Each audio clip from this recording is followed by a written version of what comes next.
Alors bonjour à toutes et à tous et bienvenue donc dans ce nouveau webinaire qui s'inscrit donc dans le cycle de webinaire 321 RE 2020.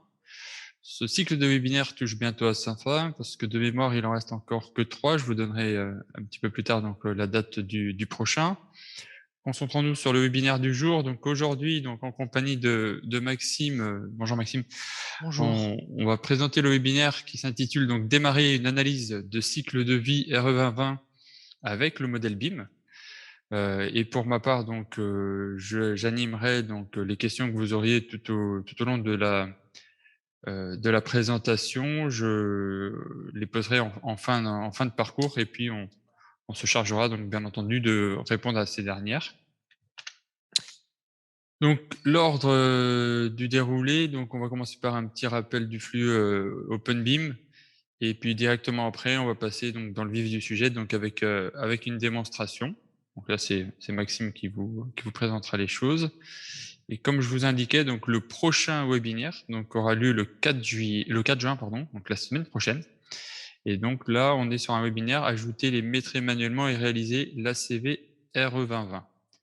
Les modalités n'ont pas changé, donc tous ceux qui sont inscrits seront réinscrits d'office au prochain webinaire. Et si vous ne souhaitez pas être réinscrit, vous avez toujours la possibilité donc, de nous envoyer un petit mail pour nous informer de cela, et puis on vous désinscrira.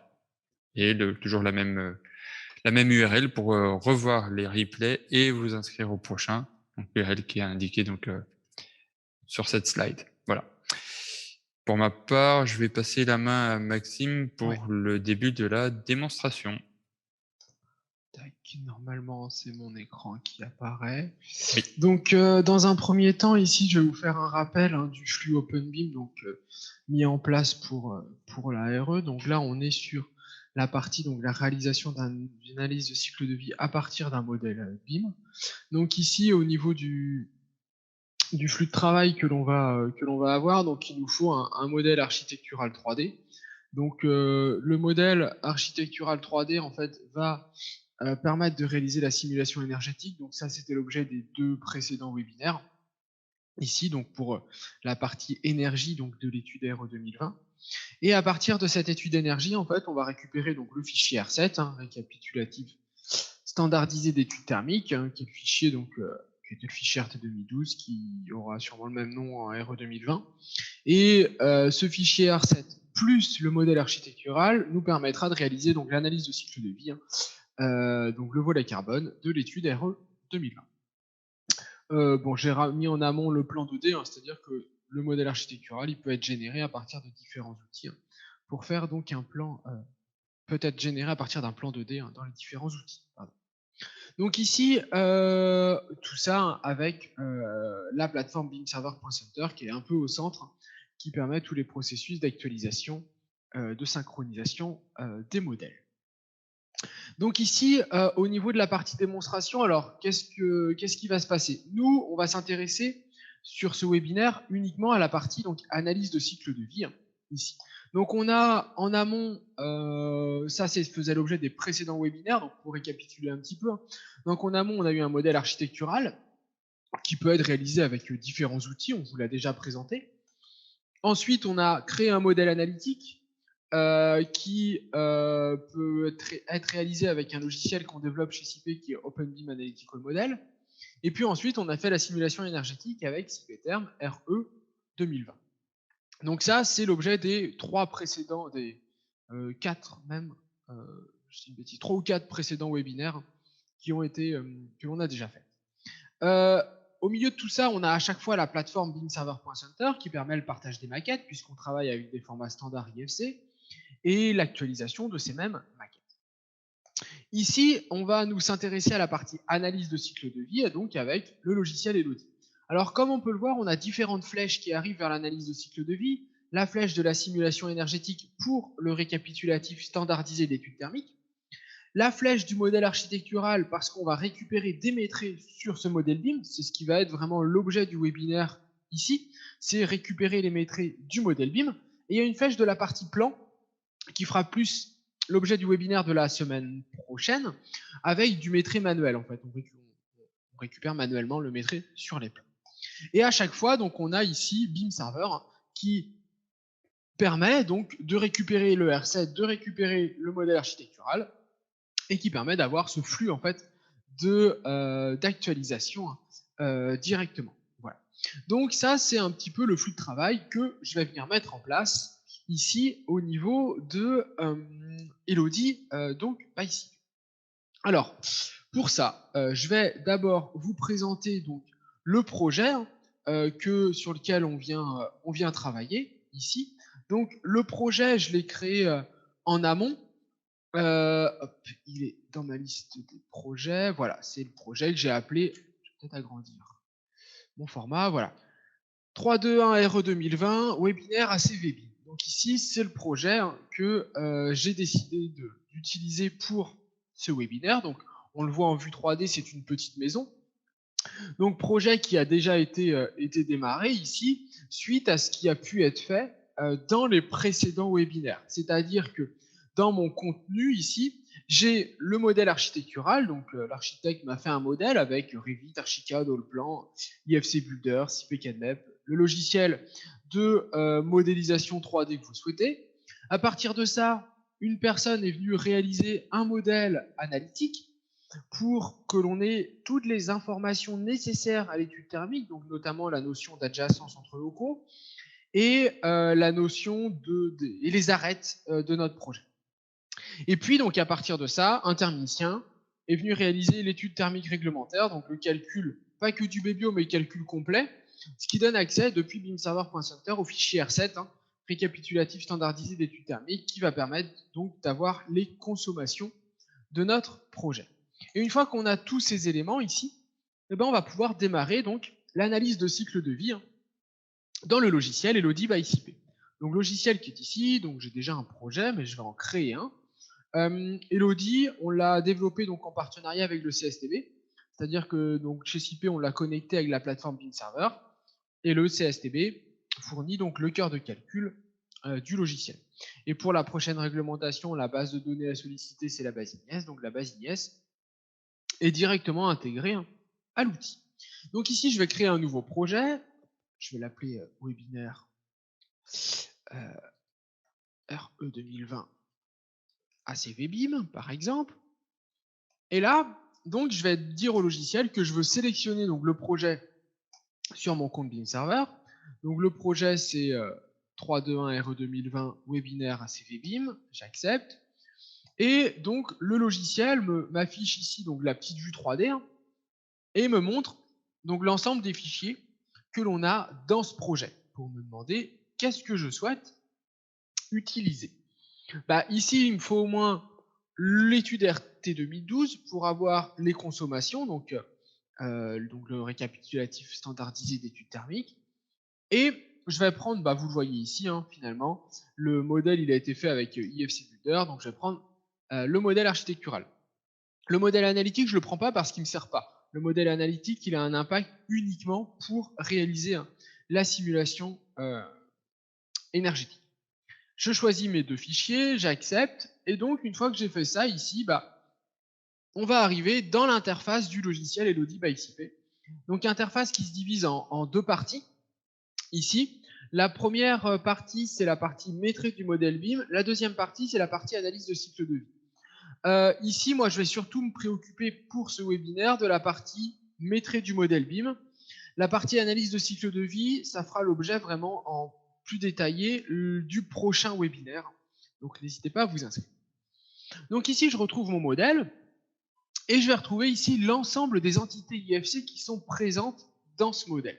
Donc au niveau des entités IFC qui sont présentes dans le modèle, bah, par exemple, si je prends les murs, j'ai les différents types de murs qui ont été mis en place par l'architecte dans son modèle. Donc alors avec des dénominations, BB20, on va dire que ça veut dire bloc de béton de 20, bloc de béton de 20 plus de la laine de verre de 12 plus du BA13, cloison, enduit plus béton 20. Donc on voit apparaître en couleur en fait les éléments ici.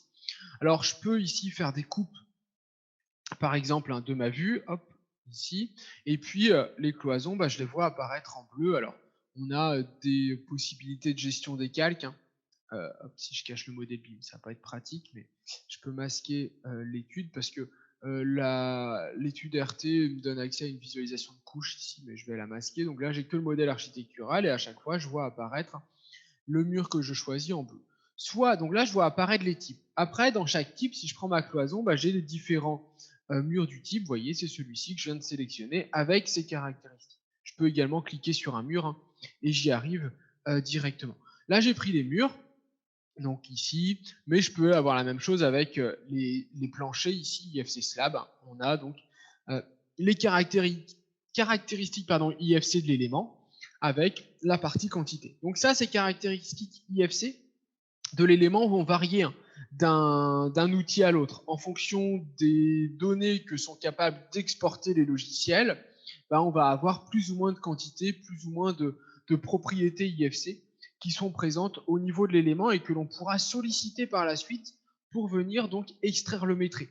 Parce que là, l'objectif, ça va être d'extraire le métré du modèle BIM de façon à réaliser l'analyse de cycle de vie à partir du modèle 3D que je suis venu importer donc, dans le logiciel.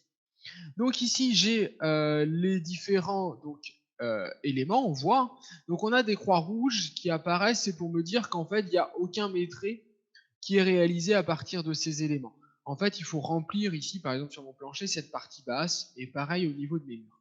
Et ça va se passer au niveau de la partie critères pour le métré. En fait, ici, on peut réaliser différents critères, donc moi j'en ai déjà plusieurs.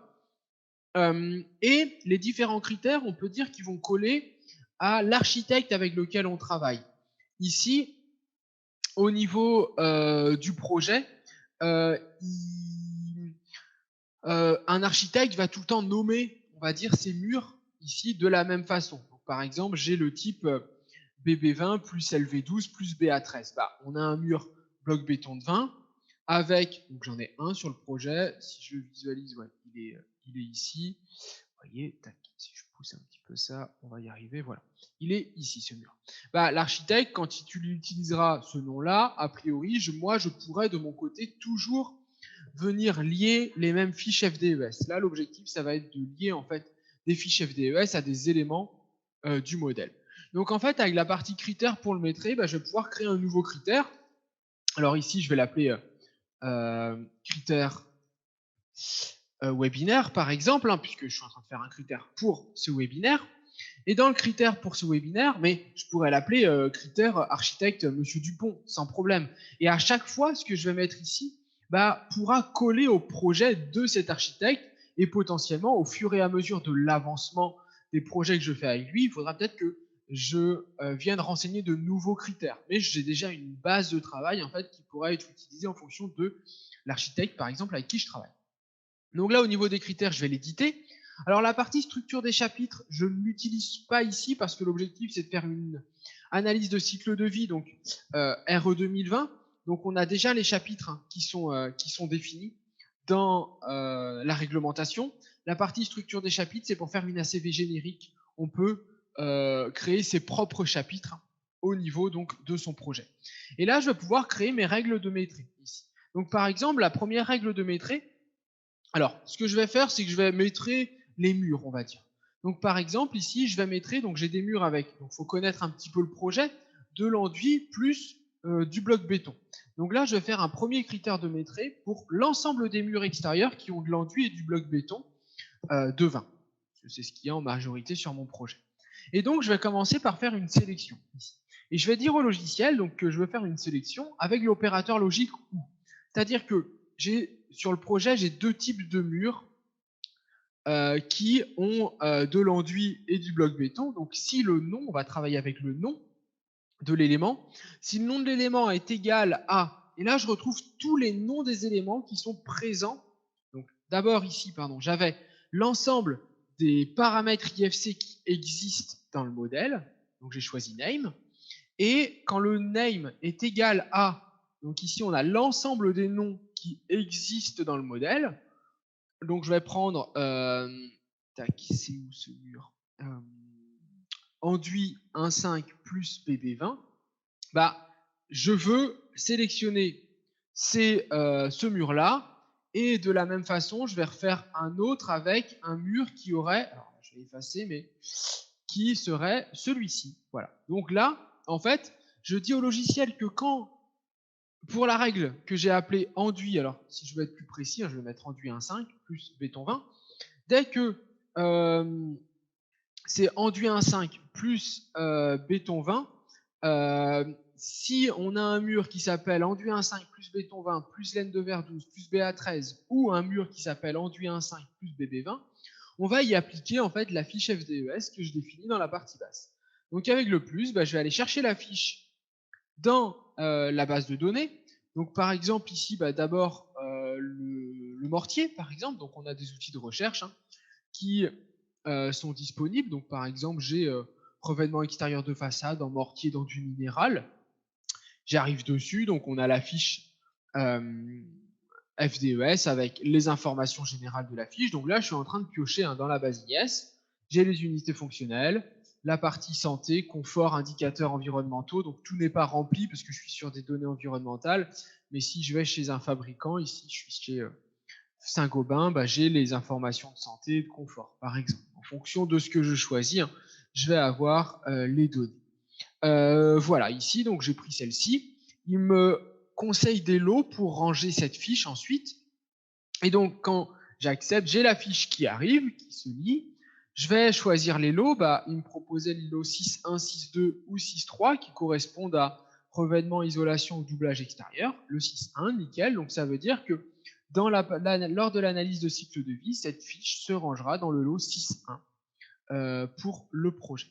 Ensuite, j'ai le chapitre. Alors ça, je le passe, c'est pour la CV générique. Ça correspondait à la partie de structure qui est ici, de structure des chapitres qui est ici, que je n'ai pas réalisé, que je n'ai pas renseigné, mais parce que je m'en fiche. Et puis ensuite, je vais pouvoir gérer les quantités. On voit que l'unité fonctionnelle, c'est le mètre carré. Ici, au niveau des quantités, je vais faire appel à, alors soit gross side area, mais ça, c'est l'air total, il faudra décompter les fenêtres, soit net side area, l'air net de murs. Alors, bien faire attention ici, je répète ce que je vous ai dit au début, les données quantitatives que j'ai ici dépendent de ce qu'exporte le modèle 3D. Vous avez vu que c'est venu d'IFC Builder. Si je travaille avec du Revit ou des Archicad Allplan, des logiciels d'architecture, on a un petit peu plus de quantité. J'accepte, et donc là, j'ai l'élément qui vient se lier. On va lire l'air net de l'élément. Et en fait, là, j'ai lié l'enduit, mais je veux également lier le bloc béton ici. Hop. Si je tape par exemple bloc béton, on devrait avoir quelque chose. Tac, ici, donc j'ai des blocs béton, pose à joint épais, pose à joint mince. Prenons le premier. J'ai la fiche, il me conseille les lots, j'accepte. Donc là, on travaille aussi en mètres carrés. Donc je vais d'abord le ranger. Donc là, c'est éléments verticaux, façade. Et on va aller chercher l'air net ici du mur. J'accepte et j'ai donc ces deux éléments. Voilà ici pour la première partie. Ensuite, je sais que sur mon projet, j'ai également des murs en bloc béton, mais sans l'enduit. Je peux copier ma règle ici pour faire un élément qui sera juste bloc béton de 20. J'accepte. Je vais changer la condition ici. C'est quand le nom est égal à, mais je sais que cette fois-ci, potentiellement, j'ai des murs sans enduit. Je les retrouve. Alors, il faut bien sûr connaître le projet pour avoir cette possibilité de recherche. Donc là, je suis en fait en train de faire des modifications. Alors, hop, ici, je sais que j'ai ce mur en béton de 20.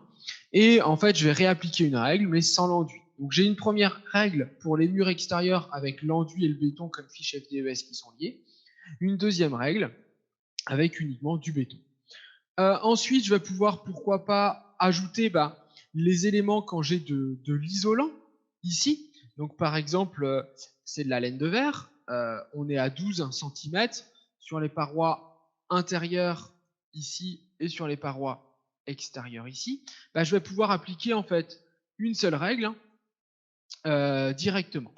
Donc ici, je vais mettre la règle et si le nom, par exemple, et là, ça répond à la question que je suis en train de voir dans le module de chat de monsieur Frédéric Jean.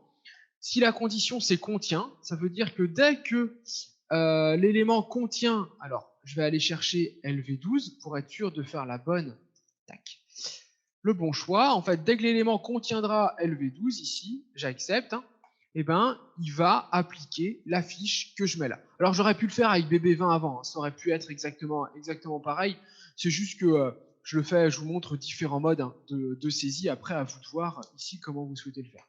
Alors je vais par exemple prendre un laine de verre. Si je tape laine de verre, qu'est-ce qui m'arrive dans la base? Ici, j'aimerais bien avoir un complexe, hein, directement. Voilà, le complexe de doublage en plaque de plâtre et laine de verre avec différents R. Je vais prendre celui-ci. Donc là, je suis avec vraiment les données environnementales par défaut. Mon unité fonctionnelle, c'est toujours le mètre carré. Oui, ça a l'air de passer, j'accepte. Et ensuite, donc cette unité, je vais la ranger. Donc c'est doublage des murs.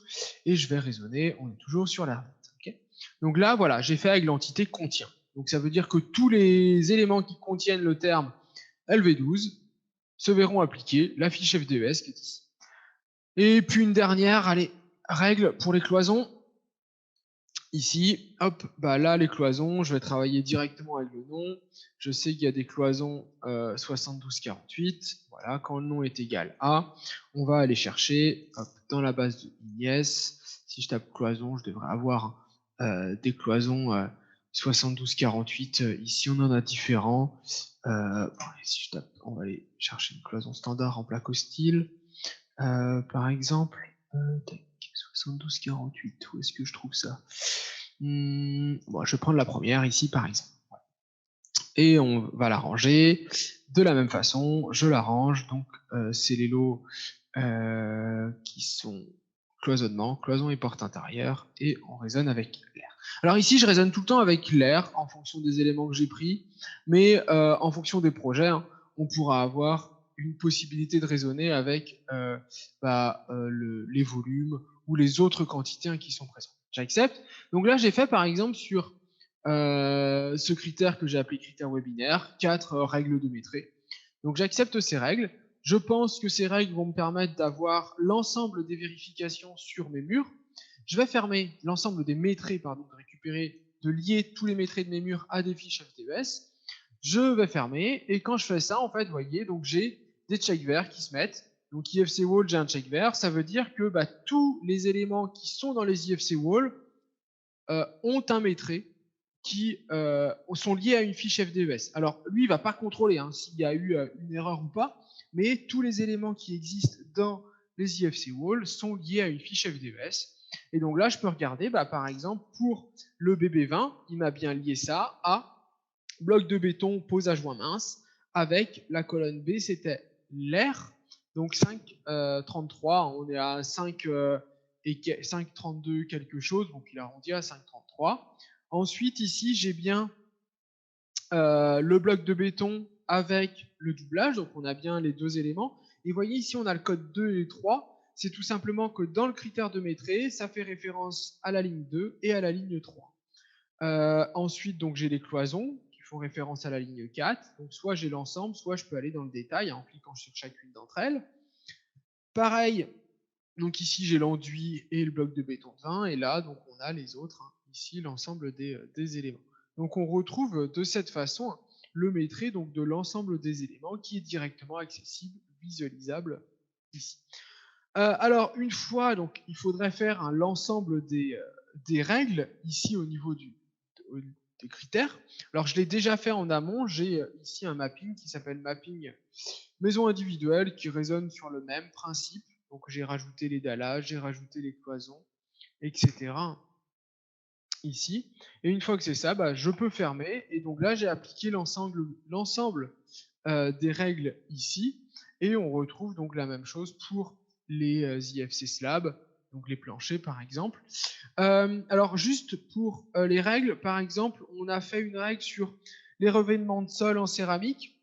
Pour du revêtement de sol, on est allé chercher les surfaces au sol des locaux. Quand je voulais du carrelage, par exemple, j'ai appelé les différents locaux ici de mon projet, buanderie, cuisine. Donc dès que le nom est égal à ou contient, vous voyez, on peut faire des sélections différentes, je lui demande d'appliquer des carreaux de céramique au sol, et c'est du mètre carré. Donc en fait, il va regarder l'entité qui est l'air net du local. Donc on peut ici le gérer de différentes façons. On peut appeler des éléments constructifs, c'est ce que j'ai fait tout à l'heure, j'ai appelé des murs, mais on peut également appeler des locaux pour travailler avec les surfaces, le périmètre ou d'autres données qui existent au niveau de l'entité locale. Et c'est pour ça qu'en face des IFC Space, ici, j'ai du coup des caractéristiques. J'ai fait pareil avec les plaintes, par exemple. Les plaintes, je suis venu lire le périmètre, ici, périmètre net, vous voyez, donc 10,50, 10,5495, ça donne 10,55. Donc je suis venu lire le périmètre net pour avoir la plainte en céramique, en fait, dans le local, ici, buanderie. Donc on peut vraiment réaliser des règles de métrie avec ce que l'on veut, en fait, ici au niveau du projet. Donc ça, c'est pour extraire les métrés du modèle BIM. Et une fois qu'on a fait ça, il va falloir envoyer ces métrés au niveau de l'analyse de cycle de vie. Du coup, je change d'onglet. Et dans cet onglet, je vais cliquer en haut à droite sur le bouton actualiser. C'est pour dire au logiciel de rapatrier les métrés du premier onglet dans le deuxième. J'accepte. Et du coup, on a ici donc les métrés qui vont s'importer directement. Donc l'import se finalise. Et ici, quand je déroule donc mon bâtiment, j'ai bien l'ensemble des éléments, donc ici, et je vais juste me mettre en mode de description. Alors, on a toujours le terme E plus C moins, ce sera RE 2020, et là, on a directement donc les bons chapitres que l'on retrouve. Et à ce niveau-là, si je déroule par exemple superstructure maçonnerie, éléments verticaux de façade, je retrouve mes blocs béton, pose à joint épais, et on a en orange l'ensemble des éléments pris en compte pour ce type. Okay, j'avais classé certains dans refend, on les a, donc ils doivent être dans le bâtiment, etc. On va retrouver à chaque fois, donc ici j'ai la partie pour la toiture terrasse par exemple, donc on va retrouver à chaque fois les caractéristiques des éléments, donc ici avec le métré, les quantités qui ont été extraites, quantités qui correspondent à la somme de ce que l'on avait précédemment en fait au niveau donc de notre projet. Donc on a ici directement avec le bouton actualiser, on vient rapatrier les métrés réalisés dans l'onglet métrés du modèle BIM dans l'onglet analyse donc de cycle de vie. Et juste pour terminer avec cette partie où on récupère les infos, le projet que j'ai importé sur depuis BIM Server contenait le fichier R7. Ici, dans consommation d'énergie, je vais peut-être tout réduire. Voilà. Dans consommation d'énergie, je vais retrouver la partie chauffage, la partie ECS. Donc là, on n'a que de la production électrique sur le projet. Il me semble que c'est une PAC double service. Et on a donc les quantités donc, en kilowattheure qui apparaissent directement ici.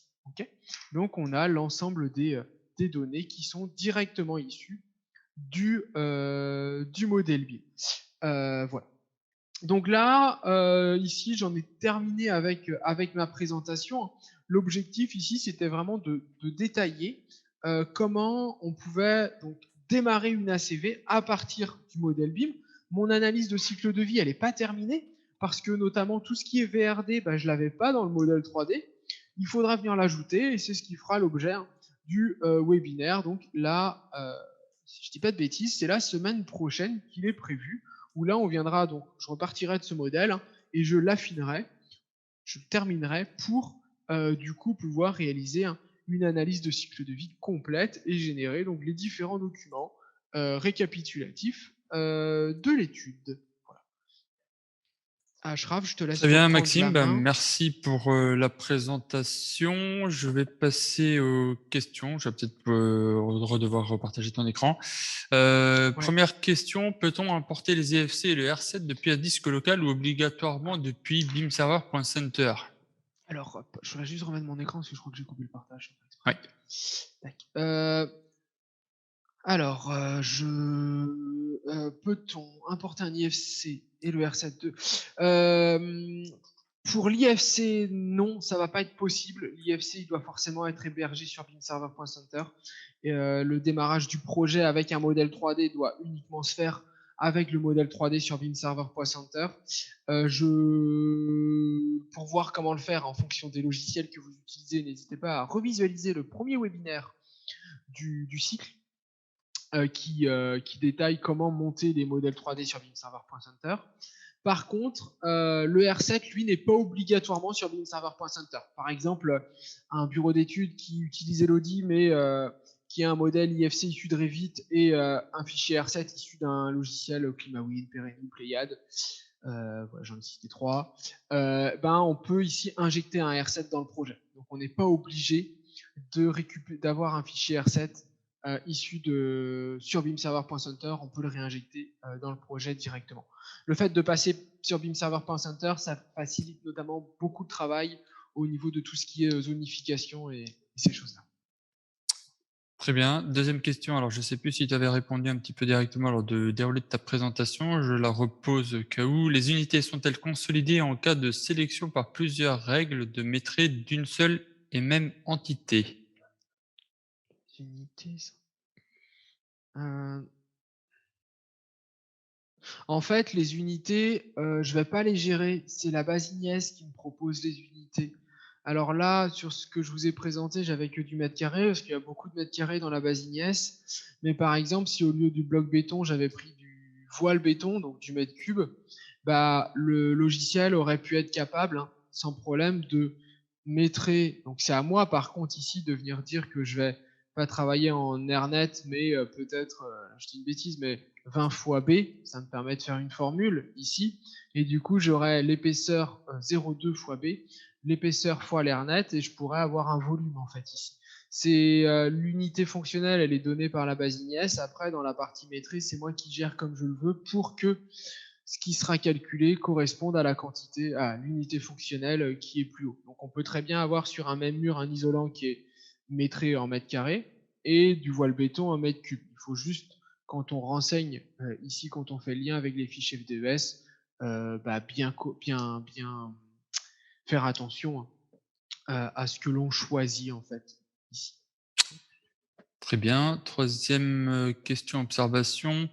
À quel moment l'AC va être demandé? PC, DCE, cela me paraît complexe d'avoir un AC au PC au vu du détail à saisir. A priori, au dépôt du permis de a priori, avec beaucoup de parenthèses et beaucoup de pincettes.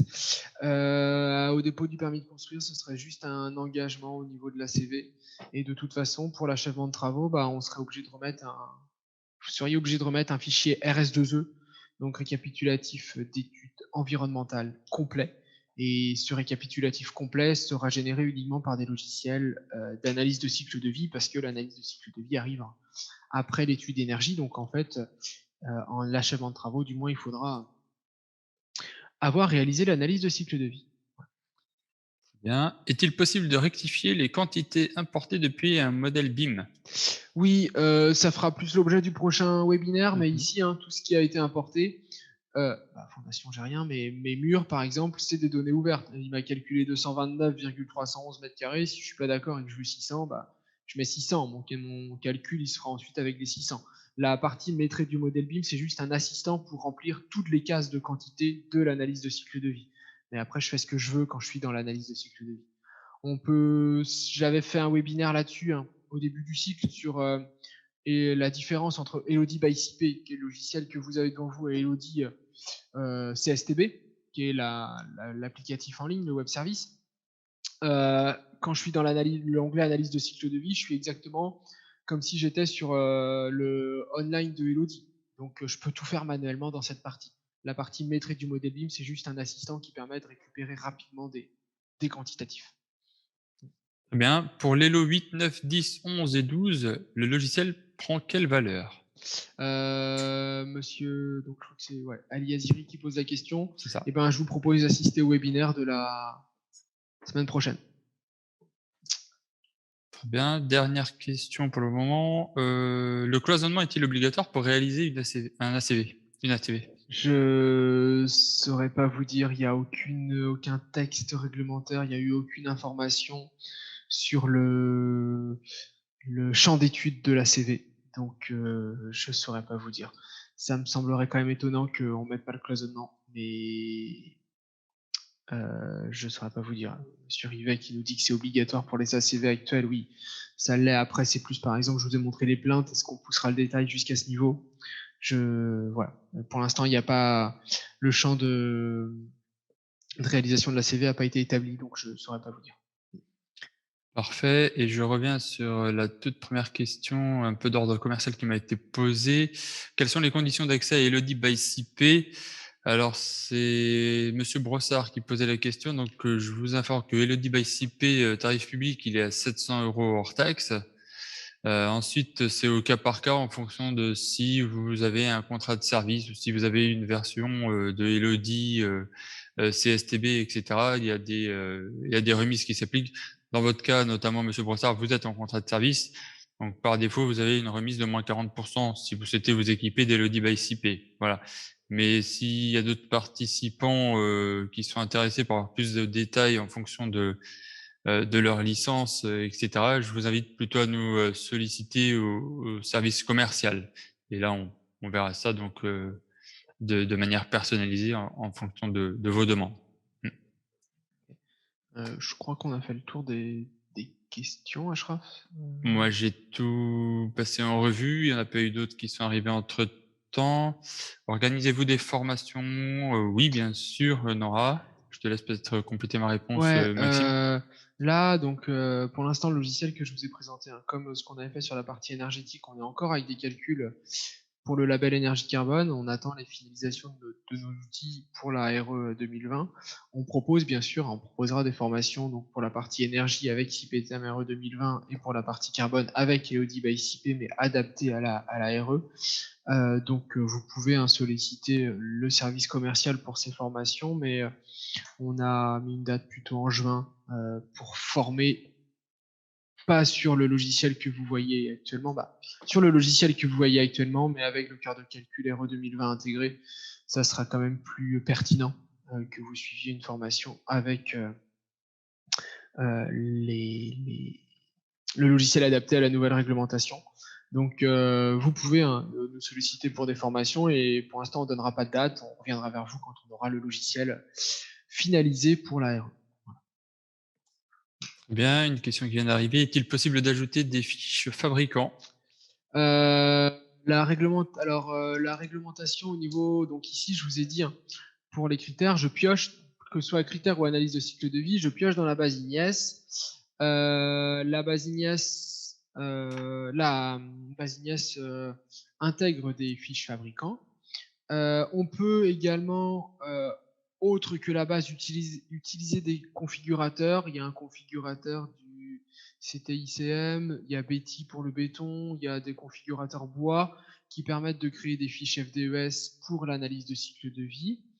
Mais non, autre que ça, fiches fabricants, on ne peut pas les intégrer manuellement. C'est aux fabricants d'intégrer leurs fiches dans la base Ignes. Question de Fanny Gauthier. Y a-t-il une date de diffusion des textes de la RE 2020? Très bonne Il y question. a déjà eu une diffusion des textes consultatifs. Vous les retrouvez sur le site RT Bâtiment ou sur Légifrance. Les textes définitifs, normalement, la date donnée, c'est été 2021. Donc, peut-être fin juin, début juillet, je ne saurais pas en dire plus. Voilà, je pense que c'était la dernière question, Achraf. Du Voilà, coup, oui, je peut-être pense on qu'on va a fait le tour des pouvoir questions. On va pouvoir clôturer donc ce s'arrêter là. webinaire. C'est ça. Merci de votre participation. N'hésitez pas à prendre part au... Ouais. Ah, une autre question, allez. On parlait d'un simple engagement au dépôt de PC sans calcul. A priori, ce serait un simple engagement au dépôt de PC. Pour l'analyse de cycle de vie, hein. Pour la partie énergie, il y aura bien un calcul moins bébio à réaliser, voire peut-être degré-heure. Mais pour la CV, ce serait juste un engagement à réaliser une analyse de cycle de vie. Ouais. Et si on fait le calcul ACV à la fin et que c'est OK? Non, donc pas OK. Non, OK, ouais. Pour moi, c'est un petit peu comme ce qui se passe en RT 2012. Hein. Au dépôt du permis de construire, c'est juste le BBO qui est demandé, donc on peut être dans le même cas où le CEP serait pas OK à l'achèvement de travaux, serait pas conforme.